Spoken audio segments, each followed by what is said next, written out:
जब करते सत्संग के साथ अन्य रहना भी अपराध है। प्रत्येक वैष्णव भक्त को चाहिए किस प्रकार के 11 अपराधों से बच करे ताकि श्री कृष्ण के चरण कमल में प्रीति शीघ्र अतिशीघ्र हो जाए, मनुष्य जीवन का परम लक्ष्य है। गुरु शील प्रभुपाद की जय। जय राधा माधव कुंज बिहारी, जय राधा माधव कुंज बिहारी, यशोदानंदन ब्रज जन रंजन, यशोदानंदन ब्रज जन रंजन, यमुना तीरा वनचारी, यमुना तीरा वनचारी, जय राधा माधव कुंज बिहारी, जय राधा माधव कुंज बिहारी,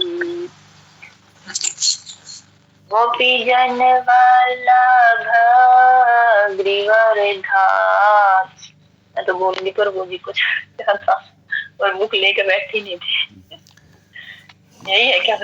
हाँ माता जी, बस ये नहीं, वैसे तो आप बंद करके बोलना है सब वक्त तो जो ना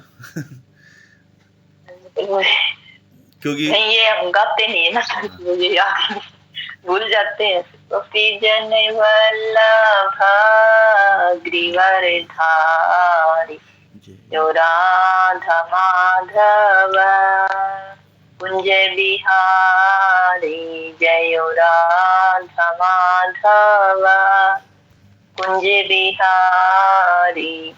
कृष्णा प्रभु जी, अब पता ना कल से बुक तो एक बार पढ़ना पड़ेगा, इसमें छोटा है लेकिन फिर भी। कृष्णा माता जी, हरे कृष्णा।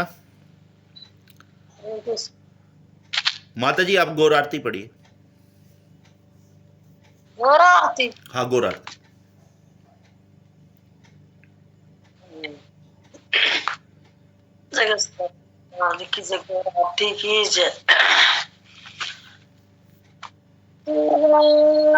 जय गौर चांद आरती को शोभा, जय तटवन जग मन लोभा,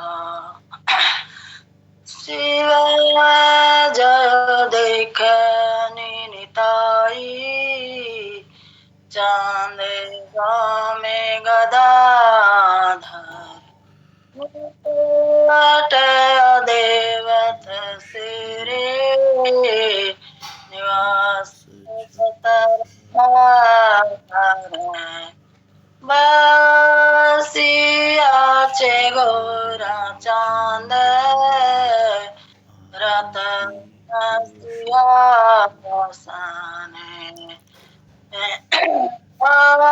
आरती करण ब्रह्मा आदि देव गण,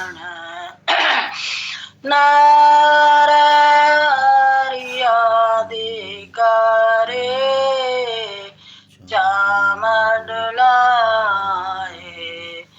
संजय मुकांद वासु गो से आदि गाए,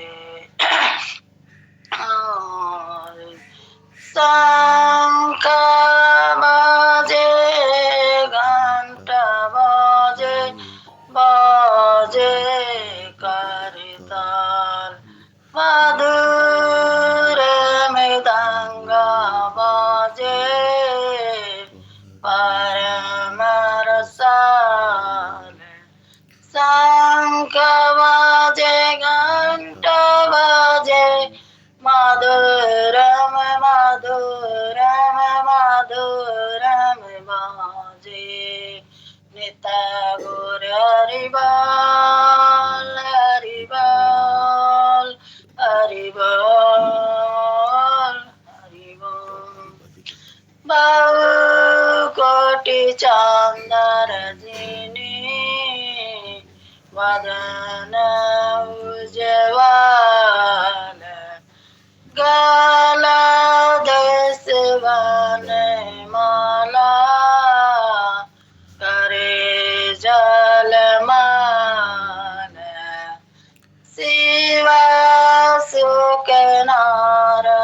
प्रेम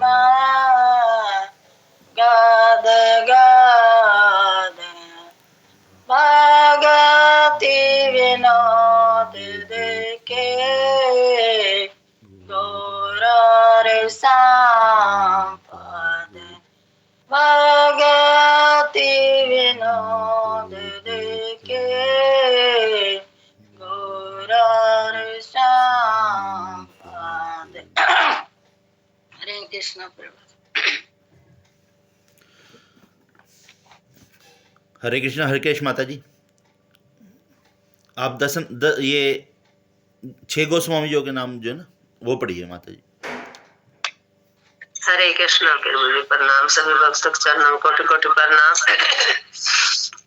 श्री श्री श्री रूप गोस्वामी, नंबर 2 श्री सनातन रूप गोस्वामी, नंबर 3 श्री रघुनाथ भट्ट गोस्वामी, रघुनाथ भट्ट गोस्वामी, नंबर 4 रघुनाथ जीव गोस्वामी, नंबर 5 गोपाल भट्ट गोस्वामी और नंबर 6 श्री रघुनाथ दास गोस्वामी। हरे कृष्ण।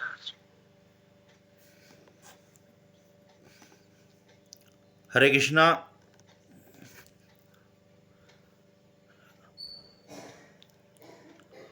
मैं गुरु वंदना पढ़ रहा हूँ माता जी ने।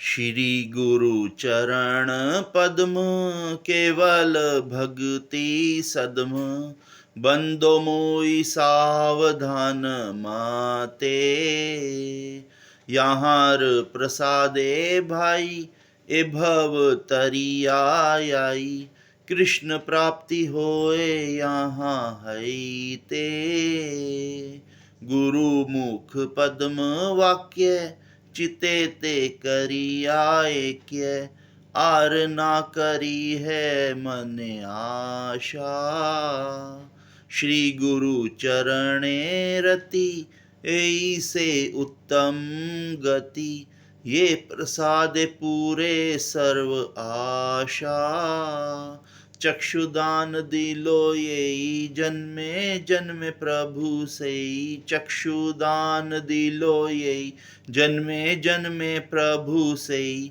दिव्य ज्ञान हृदय प्रकाशित, प्रेम भक्ति यहाँ होते अविद्या विनाश आते, वेदे गाय यहाँ चरित, श्री गुरु करुणा सिंधु अधम जनार बंधु, लोकनाथ लोकेर जीवन, हाहा प्रभु करो दया देहो मोरे पद छाया, एबे अश घुषुक त्रिभुवन, प्रभु पाद पतित पावन, प्रभु पाद ले लो अपनी शरण, जय प्रभु पाद प्रभु पाद प्रभु पाद, जय प्रभु पाद, जय जय गुरुदेव गुरुदेव गुरुदेव, जय जय गुरुदेव। हरे कृष्णा।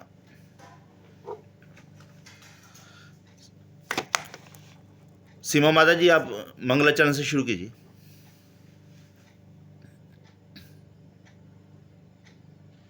हरे कृष्णा प्रभु जी। ओम अज्ञानातिमिरान्धस्य ज्ञानाञ्जनशलाकया चक्षुरुन्मिलितं येन तस्मै श्रीगुरुवे नमः। श्रीचैतन्यमनोभीष्टं स्थापितं येन भूतले स्वयं रूपं कदा मह्यं ददाति सौपदान्तिकं। वन्देऽहं श्रीगुरो श्रीयुतपदकमलं श्रीगुरुं वैष्णवांश्च श्रीरूपं साग्रजातं सैगण्डरघुनाथान्वितं तं सजीवं सावद्वैतं सावधूतं परिजनसहितं कृष्ण चैतन्य देवं श्री राधा कृष्ण पादान् सैगण्ड ललिता श्री विशाखान्वितान्। हे कृष्णा करुणा सिंधु दीनबन्धो जगत्पते गोपेश गोपिका कांता राधा कांत नमस्ते। सप्त कांचन गौरांगी राधे वृंदावनेश्वरी वृषभानुसुते देवी प्रणमामि हरिप्रिये। वाञ्छा कल्पतरुभ्यश्च कृपा सिन्धु भगेव च पतितानां पावनेभ्यो वैष्णवेभ्यो नमो नमः। जय श्री कृष्ण चैतन्य प्रभु नित्यानंद श्री अद्वैत गदाधर श्रीवासादि गौर भक्तवृंद।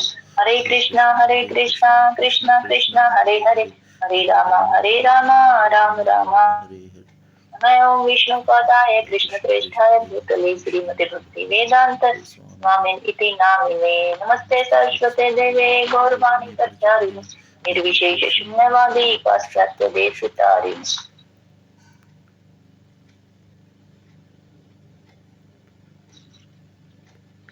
ओम नमो भगवते वासुदेवाय, ओम नमो भगवते वासुदेवाय, ओम नमो भगवते वासुदेवाय। सतगुरु श्री प्रभुपाद जी गुरु महाराज सभी भक्तों के चरणों में कोटि कोटि दंडवत प्रणाम। प्रभु जी आशीर्वाद देना, कुछ समझ में आ गया।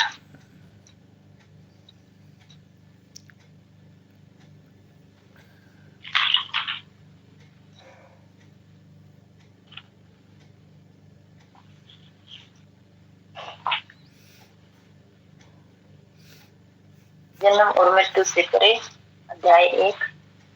क्योंकि हम आत्मा को अपनी स्थूल इंद्रियों से अनुभव नहीं कर पाते हैं, इसलिए हम उसके अस्तित्व को नकारते हैं। परंतु वास्तव में ऐसी अनेक चीजें हैं जिन्हें हम देख नहीं सकते। हवा को हम नहीं देख सकते, रेडियो की तरंगे और ध्वनि को भी हम नहीं देख सकते, और न ही हम अपनी कुंद आंखों से बहुत छोटे जीवाणुओं को देख सकते हैं। परंतु इसका अर्थ यह नहीं है कि वे नहीं होते। सूक्ष्मदर्शी यंत्र तथा अन्य यंत्रों की सहायता से हम ऐसी बहुत सी चीजें देख सकते हैं जिन्हें पहले हम अपनी अपूर्ण इंद्रियों से न देख सकने के कारण नकारते हैं। क्योंकि आत्मा आकार में अणु के समान है और उसे हम अपनी इंद्रियों या यंत्रों से अभी तक नहीं देख पाए हैं। केवल इसी कारण से हमें यह निष्कर्ष नहीं निकालना चाहिए कि आत्मा होता ही नहीं है। फिर भी इसके लक्षण और प्रभाव से हम इसकी अनुभूति कर सकते हैं। तो इसमें जो है प्रभुपाद हमें बता रहे हैं कि जो आत्मा के बारे में बता रहे हैं कि जो जैसे हम आत्मा को हम अपनी इन आंखों से नहीं देख सकते या ना ही इसको अनुभव कर सकते हैं। जो तो मतलब ये बताया कि अगर हम किसी चीज को नहीं देखते हैं तो इसका मतलब ये नहीं है कि वो चीज है ही नहीं। जैसे हवा है, हवा को हम अनुभव कर सकते हैं लेकिन उसको देख नहीं सकते, उसको सिर्फ महसूस कर सकते हैं। और जैसे रेडियो की तरंगे हैं, जब रेडियो में आवाज आती है तो हमें सुनाई देती है, और ध्वनि को भी हम देख नहीं सकते हैं अपनी कुंड। और जो छोटे छोटे बहुत ज्यादा छोटे छोटे जीवाणु है उनको हम अपनी इन आंखों से नहीं देख सकते। उनको जैसे सूक्ष्म जो यंत्र है सूक्ष्मदर्शी, उनकी सहायता से ही हम उन चीजों को देख सकते हैं। जैसे उनके लिए जो बहुत ज्यादा छोटे छोटे होते हैं उनको देखने के लिए हमारी आंखें है ये नहीं सक्षम नहीं है उन चीजों को देखने के लिए।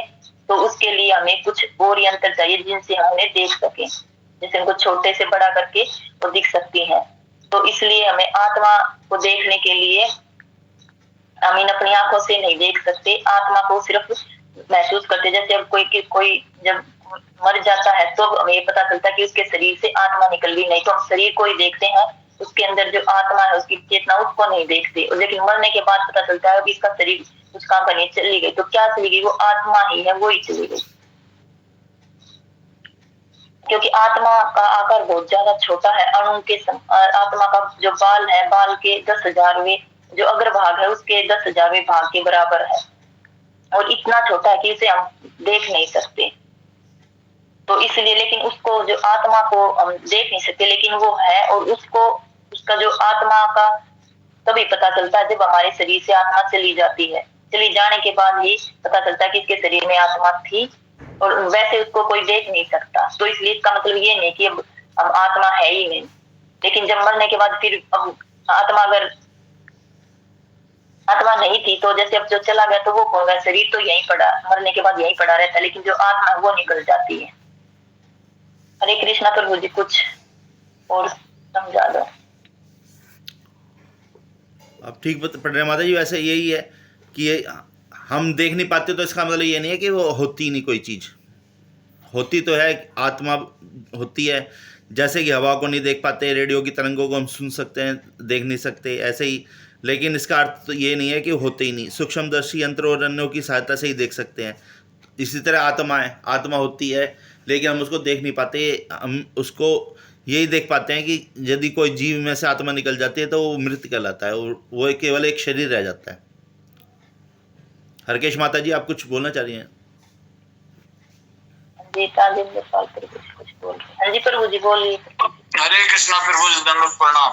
प्रभु जी, इसमें एक उदाहरण इसका बिजली का भी है ना, जैसे बिजली का तार हुआ है, उसको हम महसूस नहीं कर सकते, नहीं पता चलता जब तक बल्ब नहीं चसाते। हाँ बल्ब चसाने के बाद ही पता चला इसमें लाइट है। हाँ प्रभु जी। एक प्रभु जी जैसे ये बताते हैं, जैसे आत्मा, जैसे प्रेत आत्मा वगैरह जो ये शरीर में घुस जाए तो ये भी नहीं दिखती। हाँ जी।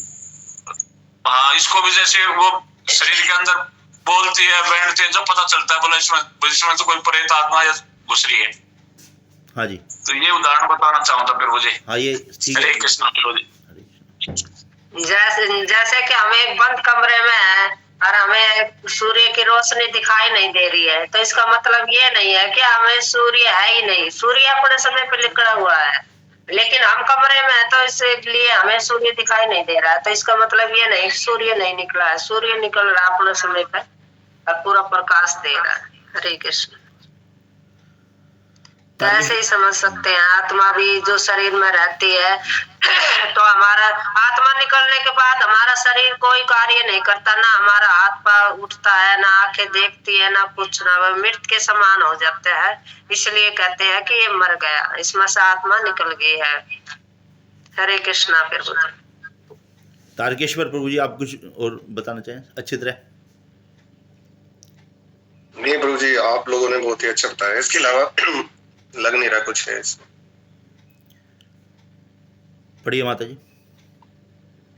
ठीक है। श्रीमद् भगवत गीता में भगवान श्री कृष्ण कहते हैं कि हमारे सभी दुख शरीर के साथ हमारी गलत पहचान के कारण है। मात्र स्पर्श तो कौन्तेय शीतोष्ण सुख दुखदा अगाम अपायिनो नित्या तांति तिक्षु भारता। ये कुंती पुत्र, गर्मी और सर्दी एवं सुख दुख का स्थायी तौर पर प्रकट होना और तथा काल क्रम में उनका दर्शन होना शीत तथा ग्रीष्म ऋतु में के आने जाने के समान है। भरतवंशी, ये सब इंद्रिय बोध से उत्पन्न होते हैं और मनुष्य को चाहे कि अविचल भाव से इनको सहन करना सीखे। श्रीमद् भगवत गीता 2.14। तो इसमें यही बताया गया प्रभु जी जो है कि भगवान भगवत गीता में भी भगवान कहते हैं कि जो हमारे दुख है वो हमारे शरीर के साथ, हम अपने शरीर के लेवल पे जब सोचते हैं तो वे दुखों का कारण है। वही अगर हम अपनी इंद्रियों को भगवान की सेवा में लगाते हैं और अब आत्मा की दृष्टि से देखते हैं तो हमारे जो दुख है वो दुख नहीं रहते। ये कुंती पुत्र,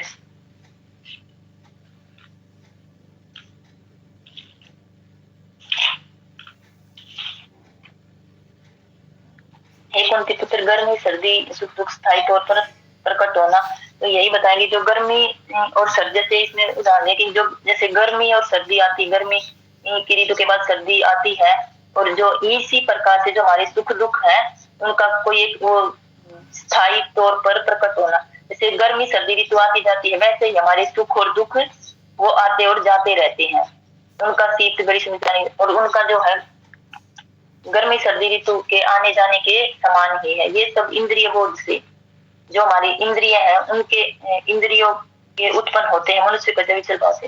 और जो ये दुख होते हैं ये हमारी इंद्रियों के कारण होते हैं, और यदि हम इनको भगवान की सेवा में लगाएं तो ये सब दुख उत्पन्न नहीं होंगे। और हमें चाहिए कि हमें इनको जो हमारे दुख है हमें इनको अविचल भाव से हमें इनको सहन करना चाहिए, ना कि उनको पकड़ के बैठ जाए हाय हाय। तो वो सब उसमें जो एक भक्त होता है वो सब ये सब नहीं करता, वो सिर्फ अपने दुखों को जो दुख होते हैं उनको भगवान कम कर देते हैं, उनको सहन करने की शक्ति देते हैं। तो उनको है हमें सहन करना चाहिए। इसमें जैसे वो एक जो हमारे गोस्वामी तो नहीं, कोई वरिष्ठ आचार्य थे प्रभु जी कि वो है ना उनके शरीर में है ना जैसे कि कीड़े हो गए थे, तो वो उनको जैसे वो कीड़े निकल के नीचे गिरते तो वो उनको उठा के और वापिस अपने शरीर में ही रख लेते। तो किसी ने पूछा कि भैया ऐसा क्यों कर रहे हो? बोला है ना, ये मेरे कर्म है, अगर मैं इनको, मैं चाह रहा हूँ कि इसी जन्म में मेरा कर्म है जो इसी जन्म में मैं अपना पूरा कर लूं और भगवत के धाम पे हो। तो इसलिए हमें जो दुख है वो हमें अपने उनको सहन करना चाहिए, ना कि उनसे छुटकारा तो मिलेगा नहीं। वो ऐसा कि कुछ समय के लिए टल सकता है, लेकिन वो बाद में फिर हमें उसको दुख को भोगना पड़ेगा। तो इससे अच्छा है कि हम उसको आराम से सहन करें। ग्रीष्म ऋतु में पानी के स्पर्श से हमें आनंद आता है और शीत ऋतु में इसी पानी को छूना नहीं चाहता क्योंकि बहुत ठंडा होता है। दोनों पक्ष में पानी वही है, परंतु शरीर के संपर्क से वह आनंददायी या दुखदायी लगता है। तो इसमें जो है वो पानी का उदाहरण देके बताएगा। जैसे अभी ठंड है तो फिर पानी में हाथ देना, और पानी इतना ज्यादा ठंडा लगता है कि बस गर्म पानी ही चाहिए उसको, मतलब छूते हैं तो बहुत ज्यादा ठंड लगती है और वो हमें मतलब अच्छा अनुभव नहीं होता। इसके लिए हमें गर्म पानी मिलता तब हमें सुख मिलता है। लेकिन वही पानी अगर गर्मियों में ठंडा मिलता है तो हम बस ठंडा पानी ही चाहिए कि जितना ठंडा पानी हो उतना ही हमारे लिए अच्छा, तो हमें उसमें आनंद मिलता है। लेकिन पानी तो उस समय भी पानी ही था और अभी भी पानी ही है, लेकिन उसमें क्या होता है कि उसकी जो स्थिति है वो बदल गई है, क्योंकि अब ठंड है तो पानी ठंडा नहीं चाहिए, उसमें गर्म चाहिए, और गर्मी में पानी ठंडा चाहिए। ये सब है जो शरीर के संपर्क, क्योंकि हमारा शरीर है, इससे ही जो दुख और सुख है वो शरीर के कारण उत्पन्न होते हैं, ना कि जैसे आत्मा पर इस पर कोई प्रभाव नहीं पड़ता। वो सिर्फ हमारे शरीर के संपर्क है, शरीर से ही दुख और सुख अनुभव होते हैं। हरे कृष्णा प्रभु जी, कुछ और बता दो। कोई भक्त कोई ऐड करना चाहे अपनी बात?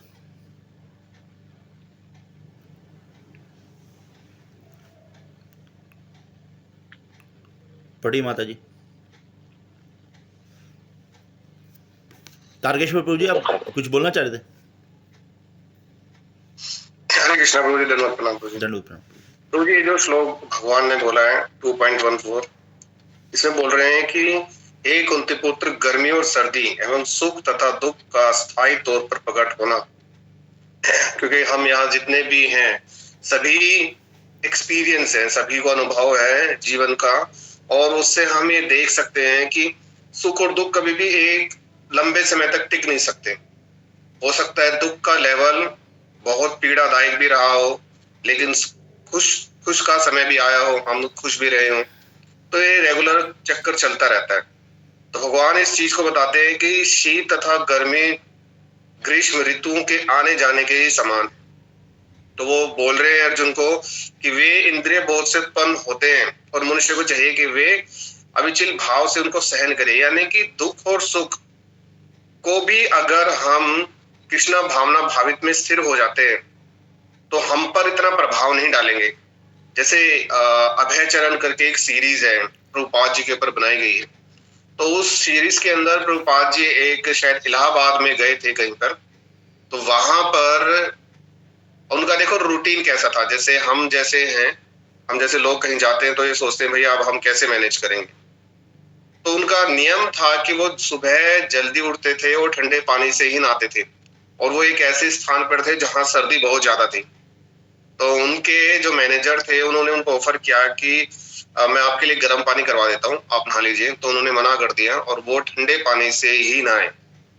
तो ये इंद्रिय बोध ही है, ये हमारी सोच है। जैसे कि अभी सर्दी ज्यादा माता जी बता रही है, ज्यादा आ रही है, और राजेंद्र प्रभु जी ने भी बताया था कि करंट का एग्जाम्पल दिया था कि करंट को ऑन करेंगे तो बल्ब जल जाएगा।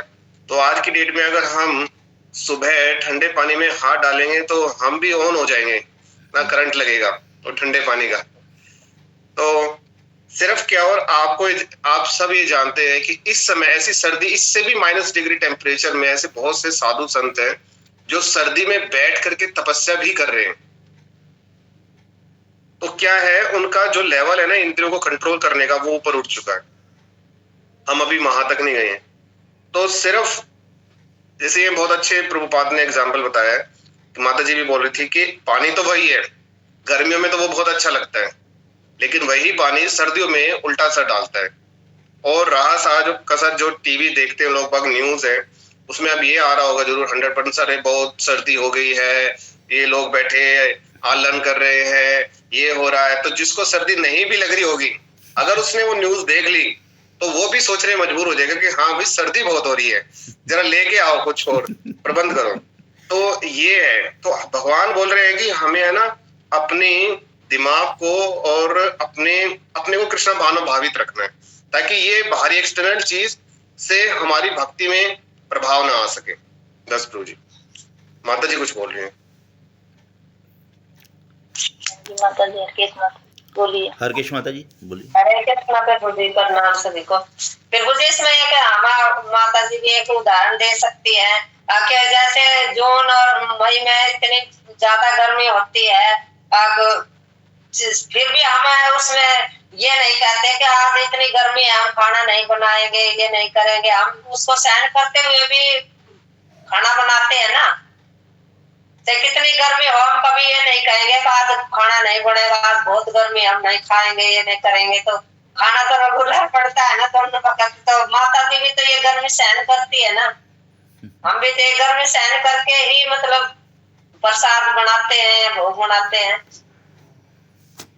तो माता जी हमारे लीला माता जी भी ये उदाहरण देती है कि हम भी तो सहन करते हैं गर्मी को। जो इतनी गर्मी में हम कभी ये नहीं कहते हैं कि हम आज खाना नहीं बनाएंगे, आज बहुत ज्यादा गर्मी है, ये वह है।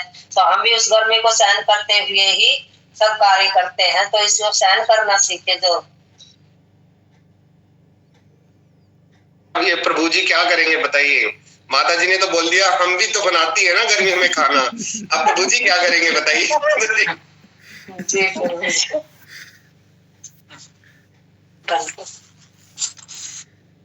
अरे कल शचिपति प्रभु जी भी क्लास में अभी मेरे को याद आया, प्रभुपाद जी जो उनकी जो तपती धूप के अंदर ऊपर जो छत पे बैठ करके तात्पर्य लिख रहे थे, तो उस समय जो भक्त थे उनके साथ बैठे, उनके जो शिष्य थे, वो कहने लगे प्रभुपाद जी चलो नीचे चलते हैं। उसी समय प्रभुपाद जी के जो मन में एक मतलब उसका तात्पर्य अच्छी तरह आ गया था कि भाई ये इसका अर्थ ये होना चाहिए। तो जब उन्होंने कहा भक्तों ने कि चलो नीचे चलते हैं, तो प्रभुपाद ने ये कहा कि नहीं, अभी मेरे दिमाग में ये आया हुआ है तो मैं ये लिख कर ही नीचे जाऊंगा, तो नहीं तो फिर वो छूट जाएगा। तो प्रभुपाद जी उतनी देर तक जब और लोग इतनी तेज़ हवा आ रही थी, तो भक्तों ने उनको चारों तरफ से हवा से बचाने के लिए उनको एक घेरा बना लिया और प्रभुपाद जी ने तात्पर्य लिखा और तभी वो नीचे गए। तो एक भक्त को भगवान भी शक्ति दे देते हैं। अगर हम भक्त की अच्छी तरह सेवा कर रहे हैं, भक्ति कर रहे हैं, तो भगवान भी सहन करने की शक्ति देते हैं। हाँ, वो भी जून का महीना में लू चल रही थी, इतनी तेज लू चल रही थी, गर्म हवा आ रही थी प्रभु जी।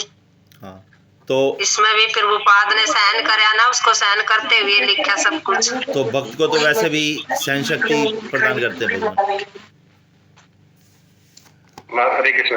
माता जी अभी हमारी जो वाइफ है वो आकर के बोल के गई, जो आप किचन का बता रहे हो ना माता जी एग्जाम्पल, तो उन्होंने बोला कि ये एक मतलब उस माता जी का एक डेडिकेशन अपनी फैमिली के लिए, एक डेडिकेशन है कि अगर वो नहीं गई तो उनके बच्चे भूखे रहेंगे, उनके प्रभु जी भूखे रह जाएंगे।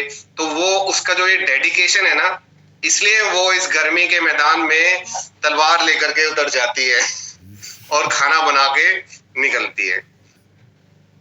तो माता जी कोई प्रभु जी के लिए कार्य हो जो कि इक्वल हो जाए तो बताना आप हमें भी।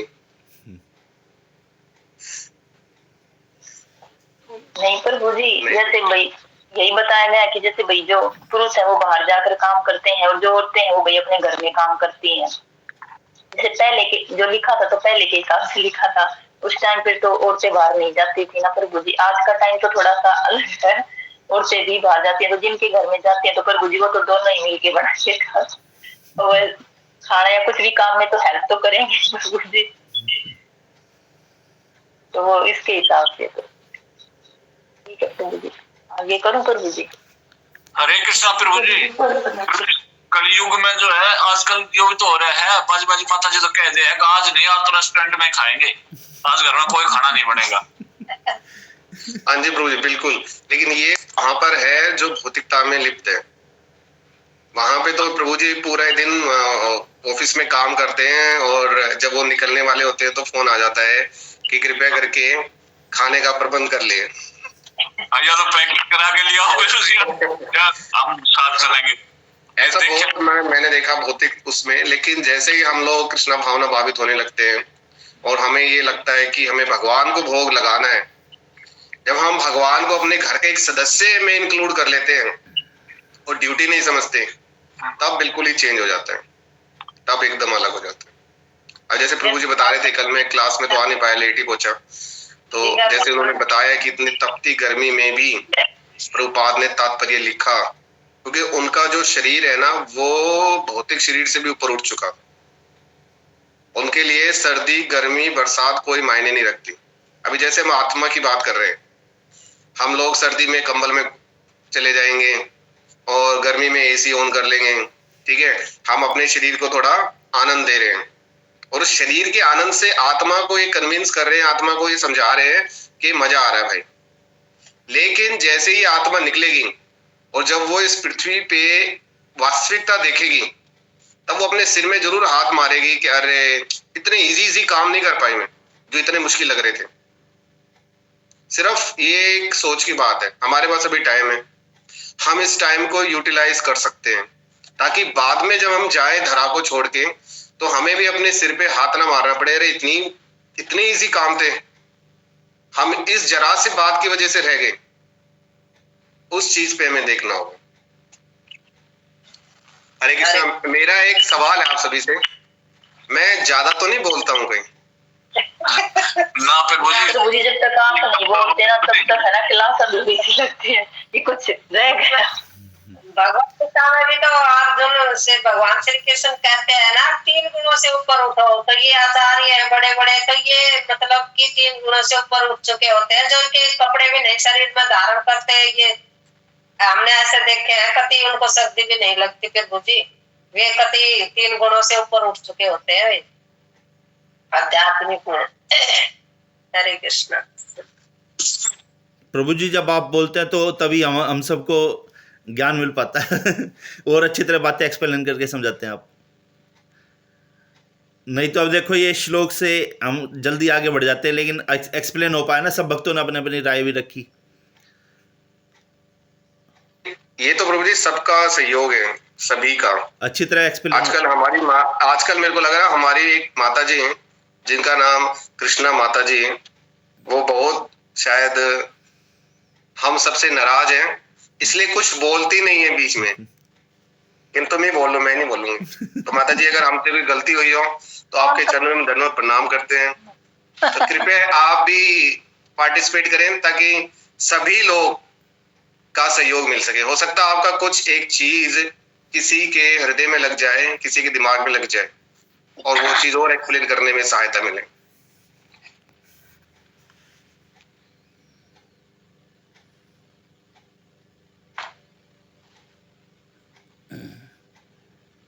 आगे करो फिर मुझे फिर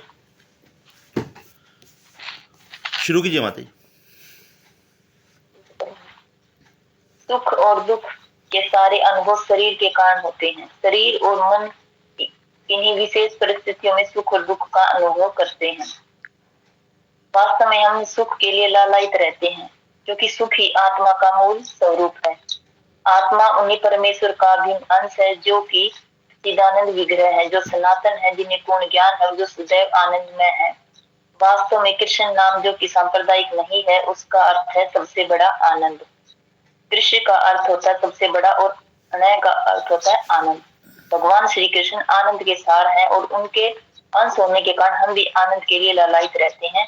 समुद्र के जल की बूंद में समुद्र के सभी गुण होते हैं, इसलिए पूर्ण परमेश्वर के लघु अंश होते हुए भी हमें परमेश्वर के सभी गुण, वही गुण शक्तिशाली गुण, परमेश्वर के वही शक्तिशाली गुण हैं। तो इसमें बताया गया प्रभु जी की जो सुख दुख है वो हमें शरीर के लेवल पर होते हैं, और जो शरीर और मन इन्हीं, और जो हमारा मन है, ये ही जो है हमें सुख और दुख का अनुभव कराता है। इसलिए तो बोलते हैं कि मन को है वो हमें अपने मन को संयमित करके उसको भगवान की सेवा में अगर लगाते हैं, तो मन हमारा शत्रु भी है और मन हमारा मित्र भी है। अगर जैसे हम जपा करने बैठते हैं तो हमारा मन इधर उधर भागता है, लेकिन वही ससीपति प्रभु जो राधे लीला माता जी कहती है, उस मन को हमें पकड़ के लेके आके हमें भगवान के चरणों में लगाना है, जिससे वह हमारा मित्र बन सके, और फिर हमें जो है वो भक्ति में हम आगे बढ़ सके। और ये सुख है, ये हम सुख के लिए लालयित रहते हैं क्योंकि सुख ही आत्मा का मूल स्वरूप है। तो जो आत्मा है उसका मूल स्वरूप सुख है, क्योंकि जो भगवान है हम भगवान श्री कृष्ण के अंश है और उनके गुण है, वो जो भगवान के गुण है वो ही हमारे अंदर है, लेकिन वो कम मात्रा में है। भगवान जैसे भगवान पता है कि सच्चिदानंद विग्रह है और जो भगवान सनातन है उन्हें पूर्ण ज्ञान है, जो सदैव आनंद में है। तो जो भगवान श्री कृष्ण का नाम है तो वो किसी एक धर्म के लिए नहीं, कि किसी एक धर्म या जाति के लिए नहीं, वो तो सभी जीवों के लिए है। जो भगवान है वो सबके परम पिता है। ये नहीं कि सिर्फ वो हमारे हिंदुओं के हैं, ऐसा नहीं, वो सभी जो अन्य सभी धर्म है उन सभी और धर्म भी और जो अन्य जीव है जैसे पेड़ पौधे या अन्य और कुछ भी, उन सबके परम पिता भगवान श्री कृष्ण है। और भगवान कृष्ण का नाम का अर्थ ही यही है कि जो आनंद है, जो सबसे बड़ा, भगवान आनंद के सागर है। तो इसलिए ही हम जो सुख ढूंढते हैं वो इसलिए ढूंढते हैं क्योंकि भगवान है वो आनंद में रहते हैं। तो हमारी जो आत्मा है वो भी आनंद चाहती है, लेकिन वो हम आनंद जो है वो शरीर के लेवल पे देखते हैं, जबकि वो हमें आत्मा के लेवल पे देखने होते हैं। और जब हम भगवान श्री कृष्ण की सेवा में अपनी इंद्रियों को लगाते हैं तो वो आनंद हमें तभी मिलता है। और हम बाहर जैसे अपनी भौतिकतावादी उसमें शरीर के लेवल पे कि हमारा बड़ा घर हो, मकान हो, अच्छी नौकरी हो, ये सब जितना होगा तो वो सुख हम गलत जगह पे ढूंढ रहे हैं। वो सुख हमें जो है वो आत्मा का सुख है, वो है भगवान की सेवा करना। तो वो सुख हमें वहां पर ढूंढना चाहिए। तो जिसमें इसमें समुद्र का उदाहरण देकर बताया गया है कि जो एक बड़ा समुद्र है तो समुद्र के का एक छोटी सी बूंद होती है, उसमें भी समुद्र के जो जैसे उसमें खारापन होता है वो सब उस बूंद के अंदर भी होता है। तो वो ही गुण जो भगवान है वो भगवान, इसने बताया कि भगवान सागर के समान है और हम है एक बूंद के समान है।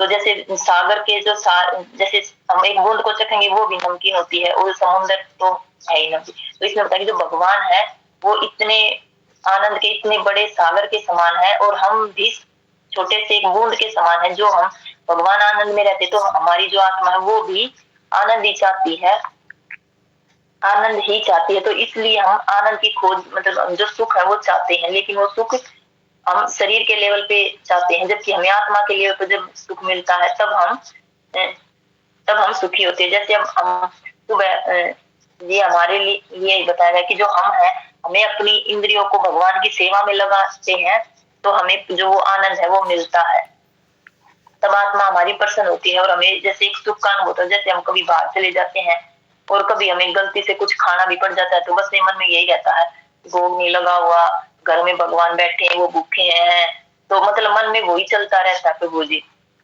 तो वही बताया कि उस समय वो है वो हमें भगवान के लिए जो हम चिंता करते हैं तो वो हमारी आत्मा का लेवल पे चिंता करते हैं, शरीर के लेवल पे नहीं कर रहे। वो हमारी आत्मा है वो सिर्फ भगवान के ही चरणों में लगी गई, इसलिए हम वो सब सोच रहे हैं। हरे कृष्णा प्रभु जी। कुछ ज्यादा मेरे को तो यहाँ ये लाइन है, वास्तव में कृष्ण नाम जो सांप्रदायिक नहीं है उसका अर्थ है सबसे बड़ा आनंद। तो कोई इसको एक्सप्लेन करे, ये थोड़ा सा लाइन जो है सांप्रदायिक नहीं के इसका अर्थ क्या, मतलब तारकेश्वर प्रभु जी जो धर्म है ना, हाँ जी, हाँ माता जी, किसी एक के लिए नहीं है।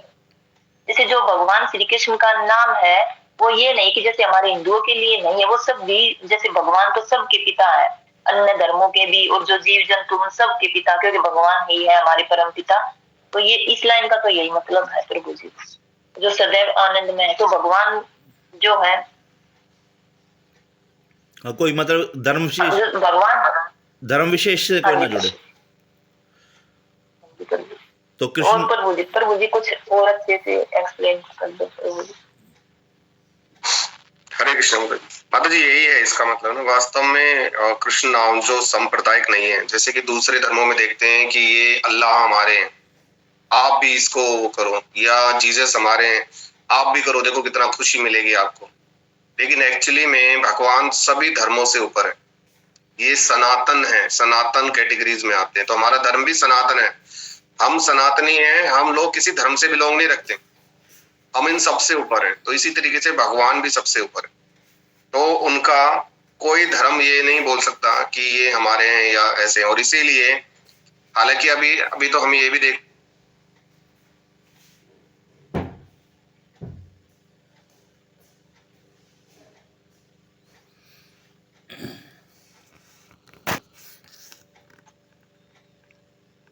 हरे कृष्ण प्रभु जी, वो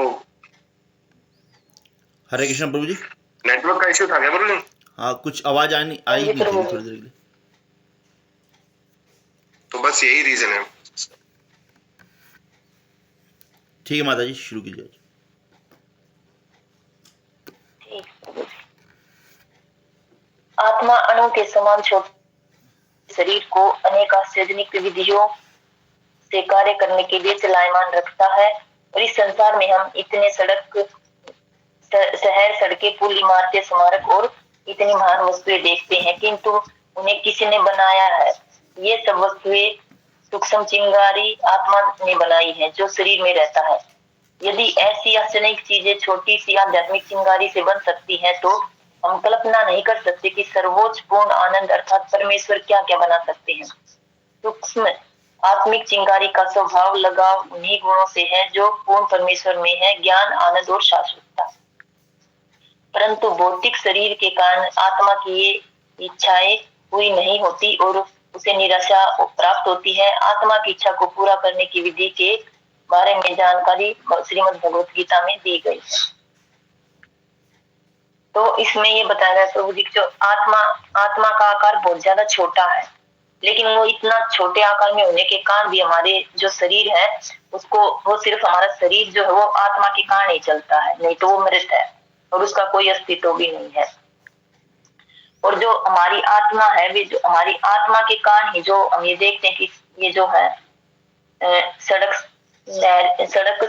शहर, पुल और इमारत और ये सभी है जो महान सभ्यताएं हम देखते हैं, ये सब इनको भी तो बनाने वाला कोई है। तो ये सब हमारी जो आत्मा है वो एक इतनी छोटी सी है, सूक्ष्म या बहुत छोटी है, उसने जैसे हम हमारे बनाते हैं शरीर के थ्रू, लेकिन हमारी जो आत्मा है वो इन सबको बनाने के लिए वही सब, जैसे हम दिमाग से सोचते हैं तो हमारी आत्मा है तभी हमारा शरीर या हमारी जो मन है या बुद्धि वो तभी काम करती है जब हमारे शरीर में आत्मा है।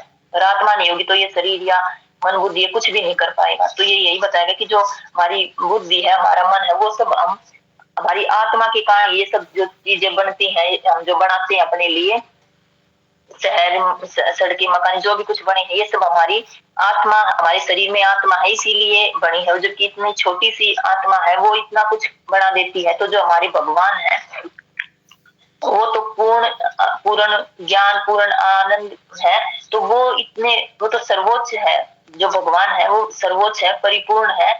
तो वो अगर वो जब इस संसार को, इस ब्रह्मांड को बनाते हैं तो वो और क्या क्या कर सकते हैं, इसके बारे में बताया गया कि भगवान है वो क्या क्या कर सकते हैं, इसका तो हम अनुभव भी नहीं कर सकते, ना ही हम इस चीज का अंदाजा लगा सकते हैं। क्योंकि जब हम छोटी सी जो हमारी आत्मा है वो इतना कुछ बना सकती है, तो जो भगवान है वो कितना कुछ कर सकते होंगे।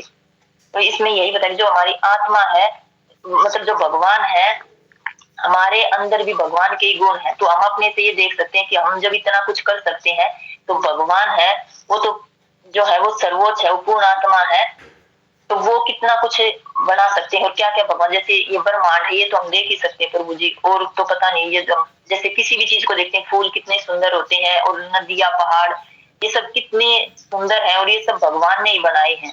और जब उन्हें देखते हैं तो हमें जैसे एकदम से शांति अनुभव होती है। तो वो सब चीजें हैं वो भगवान ने बनाई है। और हम थोड़ा सा कुछ करते हैं तो हम सोचते हैं कि हमने इतना कुछ कर लिया, लेकिन जो ये नहीं देखते कि भगवान है वो कितना कुछ कर रहे हैं। और वो भी भगवान भी हमें इसीलिए अपने भी आनंद के लिए हमें भगवान बनाते हैं। दूसरी तरफ से लेकर बोले क्षमा करना, जो पूर्ण परमेश्वर है, ज्ञान, आनंद और शाश्वतता, परंतु भौतिक शरीर के कारण ये इच्छाएं पूरी नहीं होती। और जो हमारी आत्मा है, जो भगवान है, वो भगवान में पूर्ण ज्ञान, पूर्ण आनंद और पूर्ण शाश्वतता है। तो जो हमारा शरीर है, जो हमारी आत्मा है, वो सब भी आनंद और ज्ञान हम शरीर के लिए कर लेते हैं। तो हम भौतिकता में इतने ज्यादा फंस जाते हैं कि हम जो आत्मा की है, जो आत्मा को जो भोजन है, आत्मा को जो चाहिए वो हम उसका पूरा नहीं कर सकते। जैसे जो अभी हम थोड़ा कुछ पढ़ने का प्रयास कर रहे हैं, लेकिन आत्मा है, आत्मा को इतना ज्यादा सिर्फ भगवान की ही सेवा करने में इतनी खुशी मिलती है, लेकिन हम फिर भी भौतिकतावादी हैं। तो प्रभु जी थोड़ा अपना और भी काम देखना होता है। लेकिन वो जो टाइम हम जितना भगवान को देना चाहिए उतना अभी भी हम जो हमारी वो नहीं दे पाते, और हमारी आत्मा फिर भी थोड़ी सी ये रहती है कि अब कुछ और ज्यादा करते तो अच्छा रहता, अगर समय होता तो और ज्यादा करते तो अच्छा रहता। तो प्रभु जी ये सब तो मैं अपने लिए बोल रही हूँ, मैं ये सोचती हूँ, मैं मेरे पास पता नहीं टाइम इतना होता ही नहीं कि मैं करना तो बहुत कुछ चाहती हूँ भगवान के लिए, लेकिन कुछ कर नहीं पाती। हरे कृष्णा प्रभु जी, अब कुछ और अच्छे से समझा दिए। यहाँ चिंगारी जो काय प्रभुपाद जी ने, तो चिंगारी का मतलब ये है कि जैसे अग्नि होती है, अग्नि का एक पतंगा निकल जाता है ना, तो हम उस एक पतंगा है, और जो अग्नि है वो भगवान खुद स्वयं है। तो उसका हम एक तरह से, जैसे अभी प्रभुपाद ने, अभी आपने एक बताया था कि समुद्र की एक बूंद भी समुद्र के ही एक अंश होती है, तो चिंगारी है, हम अग्नि का अंश है। तो आत्मा को यहाँ चिंगारी से लेगा है कि अग्नि जो है भगवान है, और उदाहरण के तौर पे हमारे को चिंगारी इसलिए प्रभुपाद जी ने कहा है। और दूसरा, जैसे अभी कल पढ़ा था ना कि जैसे हम कोई भी चीज़ बना तो सकता है मनुष्य, कोई जैसे मशीनों का निर्माण कर देता है, यहाँ तक कि रोबोट भी बना रखा है इंसान ने, लेकिन उसके अंदर एक सोचने समझने की जो शक्ति है या जो भाव उत्पन्न होते हैं वो भगवान की द्वारा दिए हुई एक जीव के अंदर ही उत्पन्न हो सकते हैं। जैसे कि यहाँ पे जो सोचने समझने की शक्ति है, जो चिंगारी का जो काम है बताया यहाँ पे आत्मा का, वो निर्माण करना और परमेश्वर की भक्ति करना, ये सब जो गुण आते हैं स्वाभाविक रूप से, वो सब भगवान के द्वारा ही दिए जा सकते हैं। मनुष्य अगर कोई चीज़ बनाता है तो वो उन गुणों को नहीं डाल सकता उसके अंदर। एक जीव के अंदर ये जो भगवान ने डाले हुए हैं, ये सब भगवान की ही देन है। और जब चिंगारी होते हुए हम भवन का निर्माण कर देते हैं, सड़कों का निर्माण कर देते हैं, आश्चर्य जो, तो ये सोचो कि भगवान जो कि पूर्ण जो अग्नि के रूप में है, वो कितना बड़े बड़ी वस्तुओं का निर्माण करेंगे। बड़े बड़े पर्वत हैं, ऋतुओं का बदलना, ऋतुओं का बनाना, अंतरिक्ष के अंदर ग्रहों का अपने दूरी पर घूमना, उनको अपने निश्चित समय पे परिवर्तन होना समय का, और ये सब भगवान के द्वारा ही संभव है। मनुष्य चाहेगी ये मैं कर दूं तो कर नहीं सकता वो, क्योंकि हम तो एक चिंगारी मात्र हैं उसकी, अग्नि के, जो कि भगवान है। कोई और भक्त को अच्छी तरह से और एक्सप्लेन करना चाहे? कृष्णा माता जी। हरे कृष्णा प्रभु जी। प्रभु जी यही है कि जो सूक्ष्म आत्मा की चिंगारी का स्वभाव लगाव उन्हीं गुणों से है जो पूर्ण परमेश्वर में है। जो भगवान में गुण है वही हमारे में अंदर गुण है। लेकिन जो भगवान कर सकते हैं वो हम भी कर सकते हैं। बस भगवान ये है कि वो ज्ञानी, आनंद और शाश्वत है, तो इसलिए वैसे तो हम कर सकते हैं सब। और जब हमारे अंदर जो आत्मा रहेगी, चेतना रहेगी, तभी तो हम कर सकेंगे सब कुछ। और ये आत्मा